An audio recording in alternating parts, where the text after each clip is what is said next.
Continuamos hoy, amigo oyente, nuestro estudio en el libro de Esther. Y en nuestro programa anterior estábamos hablando del rey Asuero, quien, como dijimos, es en realidad Jerjes. Y si usted nos permite, así lo llamaremos de aquí en adelante. Él había llamado, pues, a los gobernadores y príncipes de 127 provincias. Y aconteció, como dice aquí en los versículos 2 y 3 de este capítulo 1, que en aquellos días, cuando fue afirmado el rey Asuero sobre el trono de su reino, el cual estaba en Susa, capital del reino, en el tercer año de su reinado hizo banquete a todos sus príncipes y cortesanos, teniendo delante de él a los más poderosos de Persia y de Media, gobernadores y príncipes de provincias, es decir, todos los líderes de esas provincias que cubrían una extensión desde la India hasta Etiopía. Él era uno de los gobernantes del segundo gran reino mundial que Daniel había mencionado, el imperio de los medos y los persas. Y aquí tenemos un gran banquete pagano en el palacio de este rey Jerjes. Este era un banquete tremendo. Ahora, ¿por qué lo hizo? Bueno, él estaba en preparativos para una campaña militar contra Europa, contra Grecia en particular, y él está llamando a todos estos líderes y gobernadores con el propósito de convencerlos de la ambición que tenía de ir a la guerra contra Grecia. Aparentemente este era un programa que el rey necesitaba vender, por así decirlo, para poder convencer a esta gente, quizá debido a que ellos no demostraban mucho entusiasmo por algo así. En el versículo 4 se nos dice, para mostrar él las riquezas de la gloria de su reino, el brillo y la magnificencia de su poder, por muchos días, 180 días. Esto es algo sorprendente. Aquí tenemos un programa, una celebración que dura 6 meses. Eso es mucho tiempo para tener un programa en progreso, como lo estaba haciendo este hombre. Duró 180 días. El padre de Luis XV de Francia estaba hablando con el preceptor del reino. Ahora preceptor es la persona encargada de la educación de un joven. Y el padre dijo, refiriéndose al relato que tenemos ante nosotros, ¿cómo podía este hombre tener tanta paciencia para celebrar un programa como este por 6 meses? A lo cual el preceptor le dice, ¿cómo podía él pagar por una celebración como esta? Bien, aparentemente, esto es algo que costó millones, aún en esos días. Por 6 meses él reúne a todos estos gobernantes y trata de convencerlos sobre los planes que tiene de ir a la guerra contra Grecia. De seguro que él demostró el hecho que tenía suficiente dinero como para pagar por una campaña así. Sería bueno que cada vez que necesitemos salir a la guerra, uno pudiera ser convencido antes de ir de que el país puede pagar por un esfuerzo así.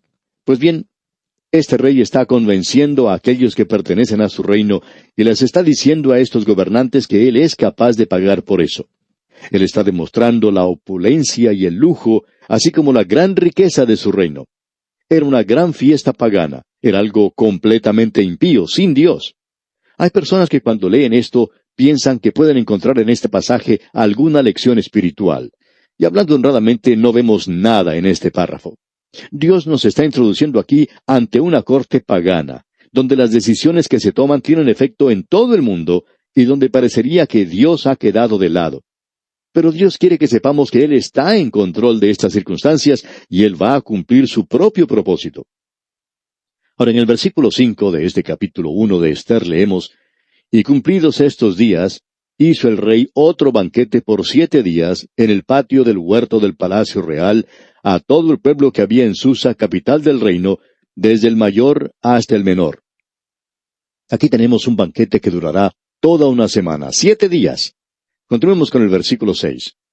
El pabellón era de blanco, verde y azul, tendido sobre cuerdas de lino y púrpura, en anillos de plata y columnas de mármol. Los reclinatorios de oro y de plata, sobre losado de pórfido y de mármol, y de alabastro y de jacinto. Tenemos ante nosotros una descripción del lugar. Hay quienes tratan de encontrar aquí una lección de carácter espiritual con todas las cosas que se mencionan, y una vez más tenemos que decir que no vemos ninguna lección espiritual aquí. Dios nos está diciendo que en este lugar se está llevando a cabo una tremenda muestra de riqueza, la plata, el oro, las joyas y todas las demás cosas que adornaban ese lugar. Aún en nuestros días se puede observar las ruinas de estos palacios. Hace algunos años se celebró los 2500 años del Imperio Persa, que es el mismo imperio del que estamos hablando. Tal vez usted ni lo recuerde, pero en esa ocasión hubo un gran banquete, Y las revistas, los programas de televisión y las noticias mostraron algo del gran despliegue de riqueza que tuvo lugar allí, y donde se gastó también millones. Ahora esto provocó mucho criticismo porque no se puede concebir que en ese lugar donde existe tanta pobreza en nuestros días, existan personas que desplieguen tanta riqueza en forma tan extravagante.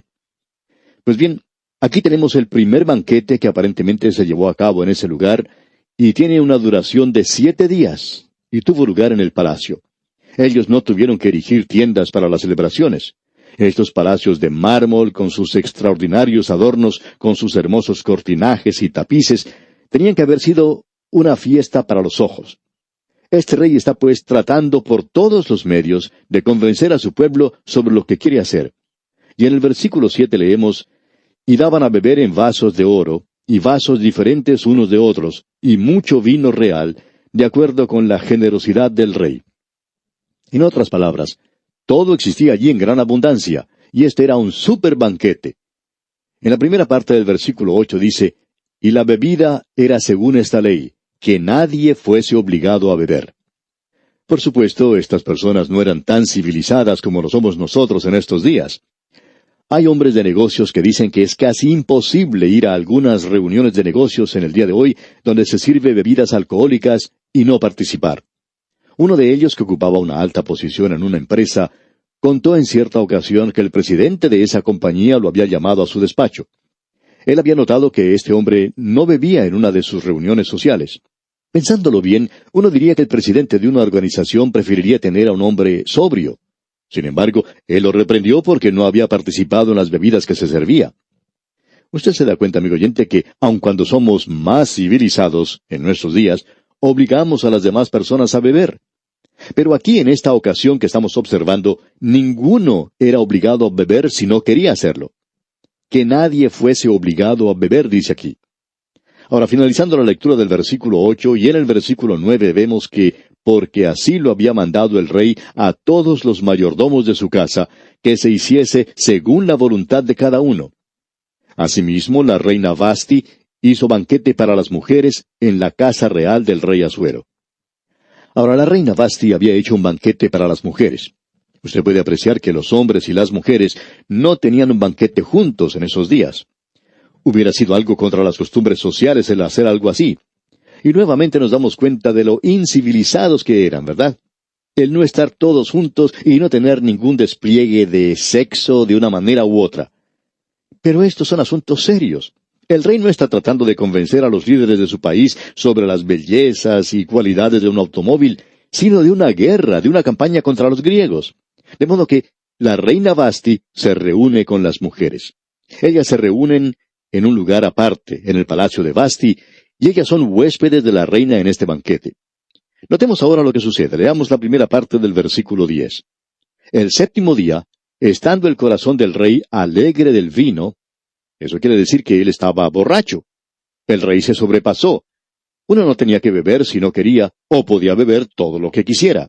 Aparentemente, este rey no era una de esas personas abstemias, es decir, que no participaba en las bebidas alcohólicas y, por tanto, se emborrachó. Ahora, él hizo algo que quizá no hubiera hecho si hubiera estado sobrio. Leamos el resto del versículo 10. Dice que mandó a Meumán, Bista, Arbona, Bicta, Abacta, Setar y Carcas, 7 eunucos que servían delante del rey Asuero. Eso casi se puede considerar un trabalenguas. Pero estos hombres eran los ayudantes del rey y ellos hacían lo que éste les decía.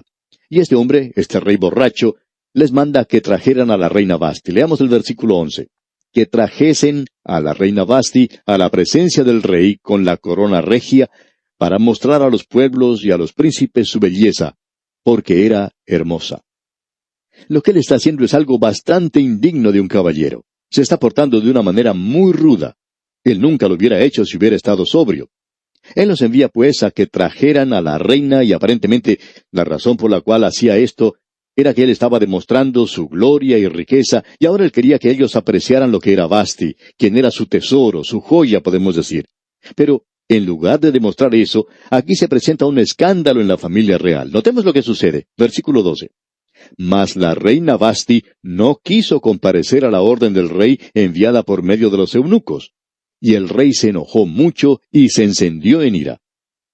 Pensamos que cuando el rey había enviado a sus ayudantes a buscar a la reina, él se levantó y dijo a sus comensales: «Yo tengo una gran sorpresa para ustedes. Yo quiero que ustedes vean a la reina. Ella será traída ante nosotros con la corona real sobre su cabeza». Y creemos que ella realmente era una belleza. Pero cuando la orden llegó hasta la reina, ella no quiso ir. Ahora no nos diga que las mujeres no tenían derechos en esos días, porque esta mujer podía decir que no. Ciertamente, ella no era obligada a la fuerza a ir al lugar. Ahora el rey está borracho y eso lo hace enojar mucho. Para comenzar, él estaba pasando mucha vergüenza. Usted ya puede imaginarse la escena. Uno de los ayudantes llega al lado del rey y le dice al oído, para que los otros no lo escuchen: «La reina no quiere venir». Y el rey pregunta enojado: «¿Dónde está la reina?». Y el otro le responde: «No quiere venir». Él pasa una vergüenza tremenda. Él tiene que explicar esto a sus huéspedes de alguna forma. Aparentemente había unos cuantos miles en el banquete. Leamos pues los versículos 13 y 14 de este primer capítulo del libro de Ester. Preguntó entonces el rey a los sabios, que conocían los tiempos, porque así acostumbraba el rey con todos los que sabían la ley y el derecho, y estaban junto a él Carsena, Setar, Admata, Tarsis, Meres, Marsena y Memucán, 7 príncipes de Persia y de Media, que veían la cara del rey y se sentaban los primeros del reino. En otras palabras, estos eran los miembros de su gabinete. Ellos eran los que se reunían privadamente con el rey, al igual que lo hacen los gabinetes de los presidentes en el día de hoy. Quizá había muchas otras personas que trabajaban para el rey, pero ellos nunca llegaban a verlo. Pero esta gente sí se reunía con él. Entonces, él convoca una reunión del gabinete porque esto es muy serio. Quizá nos parezca algo ridículo en nuestros días, pero aquí tenemos a una reina que no quiere venir. ¿Por qué no olvidarse de eso y hacer otra cosa? Quizá algún otro entretenimiento en el banquete, de lo cual estamos seguros ocurrió. Este rey llama a una reunión del gabinete para que estos hombres le den su consejo. Ahora, ¿qué es lo que uno puede hacer en un momento como este? Pues bien, en el versículo 15, el rey hace una pregunta. Leamos. Les preguntó qué se había de hacer con la reina Vasti según la ley, por cuanto no había cumplido la orden del rey Asuero enviada por medio de los eunucos. Aparentemente no había ninguna ley que ellos pudieran usar en este caso. Hoy se dice mucho de que las mujeres de esa época eran simplemente propiedad del marido, como si fueran parte de las cosas que él poseía. Y eso era verdad en muchos casos. Pero parece que esta mujer aquí tenía mucha libertad y no había ninguna ley que la pudiera obligar a ella a ir a ese lugar. Por tanto, el gabinete tiene que crear una nueva ley que sea muy severa y ejemplar. Aquí tenemos a un hombre que se pone de pie ante el rey para decir algo. Su nombre es Memucán. Él es el vocero. Leamos lo que dice aquí el versículo 16. Y dijo Memucán, delante del rey y de los príncipes: no solamente contra el rey ha pecado la reina Vasti, sino contra todos los príncipes y contra todos los pueblos que hay en todas las provincias del rey Asuero. Aquí tenemos a un hombre que aparentemente era lo que conocemos como un enclenque o pusilánime, uno de esos que pertenecen a la sociedad de los maridos oprimidos, dominados por su propia esposa. Él está muy preocupado por esto porque si la reina se sale con la suya, entonces este hombrecillo pues no puede regresar a su hogar. Posiblemente él no tenía mucho que decir en su propia casa. Creemos que su esposa era la que tomaba todas las decisiones. Pensamos que esa era una de las razones por la cual él está hablando aquí. Hay muchos hombres que en el día de hoy tienen que recibir órdenes de otros en sus trabajos. Nunca pueden expresarse a sí mismos y cuando regresan a sus hogares, sus esposas tampoco les permiten que hablen. Y por esa razón a veces ellos forman parte de alguna comisión de la iglesia para poder hablar, y cuando hablan, hablan mucho y no dicen nada. Y todo lo que hacen y dicen no ayuda en nada al desarrollo del reino de Dios aquí en la tierra, porque lo único que hacen es hablar, sin poder hacer una sugerencia buena. Pues bien, Memucán es uno de esos maridos oprimidos, y él habla porque esta es su oportunidad. Él es uno de los príncipes del reino, y es de esta clase de personas. Se cuenta la historia de cierto marido oprimido que fue a trabajar cierto día a su oficina, y les contaba a sus compañeros de trabajo que su esposa le había dicho que él era un esposo modelo.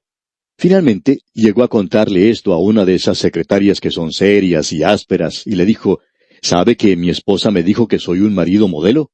Y todos lo alababan por eso, pero esta secretaria le dijo: ¿por qué no se fija en el diccionario para ver lo que quiere decir eso? Quizá así no estará tan orgulloso de eso.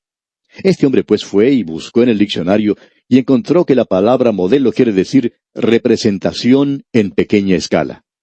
Y eso es lo que representa a este hombre Memucán en esta historia. Prosigamos pues leyendo los versículos 17 y 18 de este capítulo 1 del libro de Esther. Porque este hecho de la reina llegará a oídos de todas las mujeres, y ellas tendrán en poca estima a sus maridos, diciendo, el rey Asuero mandó traer delante de sí a la reina Vasti, y ella no vino. Y entonces dirán esto a las señoras de Persia y de Media que oigan el hecho de la reina, a todos los príncipes del rey, y habrá mucho menosprecio y enojo. Y él es uno de los príncipes. Él está diciendo, voy a tener problemas cuando llegue a casa. En realidad pensamos que si algo no salía de aquí, él no iba a regresar a su hogar. Escuche lo que dice aquí el versículo 19. Si parece bien al rey, salga un decreto real de vuestra majestad, y se escriba entre las leyes de Persia y de Media, para que no sea quebrantado. Que Vasti no venga más delante del rey Asuero, y el rey haga reina a otra que sea mejor que ella. Bueno, esta es una medida extrema. Pero notemos la reacción del rey y de los otros que estaban con él. Leamos los versículos 20 al 22. Y el decreto que dicte el rey será oído en todo su reino, aunque es grande, y todas las mujeres darán honra a sus maridos, desde el mayor hasta el menor.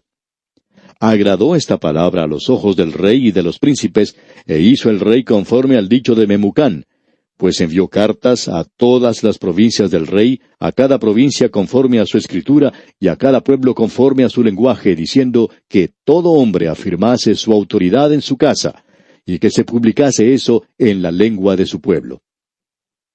Analizando el decreto vemos esto. En primer lugar, la reina es puesta a un lado, es dejada de lado. Ella no es más la reina. Y la razón dada para poder hacer esto es que ella se negó a obedecer al rey. Por tanto, se publica el decreto. En ese decreto se dice que en el reino la esposa tiene que honrar a su marido y que el hombre es el que manda. Aparentemente esto no había sido la costumbre antes en el imperio de los medos y los persas. Pero ahora es una realidad y llega a ser una ley de Persia y de Media y no puede ser cambiada ni alterada. Bien, llegamos ahora al capítulo 2 de este libro de Esther. Lo llamamos el primer concurso de belleza, y aquí lo tenemos. Las primeras palabras dicen, pasadas estas cosas. Ahora, ¿cuáles cosas? Pues bien, las cosas que han ocurrido en el capítulo 1, más la campaña guerrera que se ha llevado a cabo. Aparentemente Jerjes no pudo hacer que la reina hiciera lo que él quería, pero sí logró que los príncipes del reino se unieran a él en una gran campaña contra Grecia. Tenemos ahora que depender de la historia secular para informarnos de lo que ocurrió en este período, porque aquí no se da ninguna información sobre eso. Simplemente leemos, pasadas estas cosas. Pues bien, aquí tenemos algunas de estas cosas.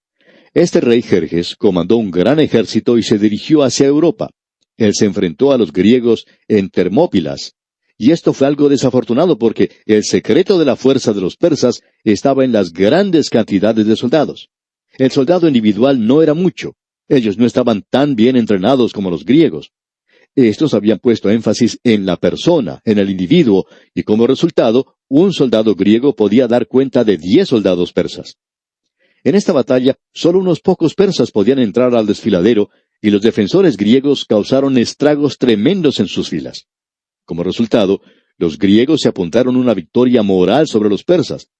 Esto fue algo desafortunado, no desde nuestro punto de vista, sino para el rey Jerjes, porque él se fue a luchar a un lugar donde no tenía oportunidad de obtener la victoria. Pero recordemos que Dios estaba en control de todo. Dios había dicho que el poder pasaría de las manos de Persia a Grecia, por tanto, este país ganaría la lucha.